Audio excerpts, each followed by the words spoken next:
The third and final part of the technique series on squat is the ascent, or coming back up. So after you set up, after you descend, come back up, the ascent. So at this point, we're at the bottom of the squat. We've done our dip, our acceleration into the bottom, and we're ready to come back up. Throughout this entire process, both parts 1 and 2 and the ascent, maintain that air, maintain that brace the entire time.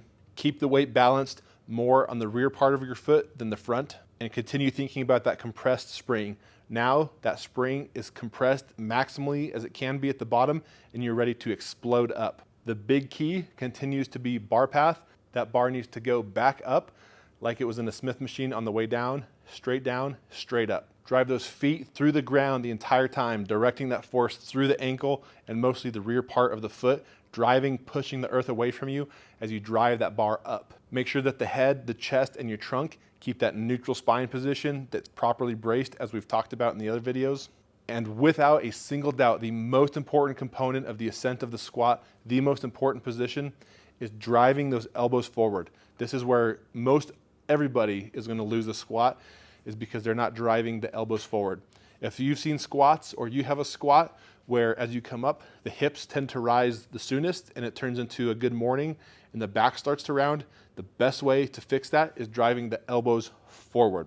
So your torso, your upper body, it's going to mimic what your forearms do.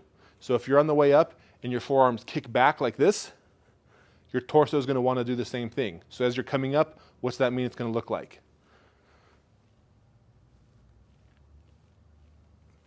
That's what we don't want.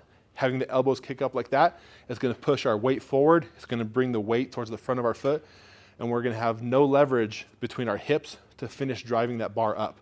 So it's extremely important to drive those elbows forward. And the entire time you're descending, you should think about keeping them tight, keeping them driving forward like that. But on the ascent, it's a very, very natural reaction to tense everything in your body, right? You're under a heavy squat, max load. You want to flex every muscle in your body to drive that up. So it's very common to do. You want to squeeze, you flex your traps, and that happens.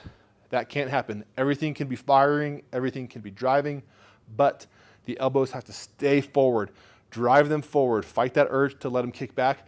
Drive those elbows forward, keep that bar in that Smith machine type position, and finish coming up. The 3 biggest mistakes that I see in the ascent is 1, not executing the elbow position that we just talked about. Letting the elbows kick back, that allows the hips to come up, that allows the back to round, to turn into a good morning and not be in any sort of position to finish the lift. So the biggest mistake is not driving those elbows forward. Make sure you drive them forward. The second most common mistake I see is allowing those knees to cave in as soon as you start the descent up from the bottom. It should be somewhat of a gentle push out with the knees as you come up. In the very bottom of a deep squat, the glutes are going to be one of the main drivers to get you to fire back up. Pushing those knees out a little bit are going to involve and engage those glutes just a little bit more and help you spring out of the bottom. The last common mistake I see on the ascent is losing your air too soon. Throughout this entire rep, you need to maintain that air. You need to hold the same breath of air and create that same brace from the start of the squat through the end.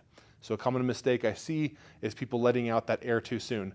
As soon as you're at the top, you can start releasing that air while maintaining your brace, but you can't let that air out while you're still fighting through the squat.